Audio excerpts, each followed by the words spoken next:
કેમ છે રવિભાઈ? બસ મજા. કેટલી ભેંસો લીધી આ વખતે? 27 ભેંસો લીધી હવે કેટલા ટાઈમમાં લીધી 27 ભેંસો? 4 દિવસમાં. 4 દિવસમાં 27 ભેંસો લીધી. હા એક ગાડી કાલે ભરાઈ ગઈ? હા, એક ગાડી કાલે ભરાઈ, એક આજ ભરાશે ને એક કાલે ભરાશે. એક ગાડી કાલે ભરાઈ, એક ગાડી અત્યારે ભરાશે ને એક ગાડી એક કાલે કાલે ભરાશે. ભરાશે. હા 4 દિવસમાં કુલ 27 ભેંસો લીધી. 27 ભેંસો લીધી. હા બધી કેટલા દૂધ વાળી લીધી? બધી 6-7 લીટર એક ટાઈમનું દૂધ. આખા દિવસનું 12-13-14 લીટર દૂધ આજુબાજુ. આખા દિવસનું 12-13-14 લીટર દૂધ આપવા હા વાળી હા ભેંસો હા, લીધી. બધી મોટી? બધી મોટી મોટી ભેંસો સારી બરાબર. દૂધ વાળી બધી.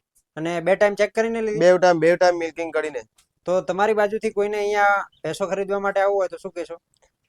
વાસરડા ગામ છે, બરાબર. બનાસકાંઠા જિલ્લાની અંદર. હા. અનવરભાઈ ગાચી, એમને ત્યાં તમે ભેંસો ખરીદવા માટે આવવાનું, કઈ વાંધો નહીં. કેવું છે કામકાજ વ્યવહાર? કામકાજ એકદમ વ્યવહાર પર ચોખ્ખો, એકદમ રહેવા મૂકવાની સગવડ, અહીંયા જમવા મૂકવાનું પણ એકદમ કમ્પ્લીટ.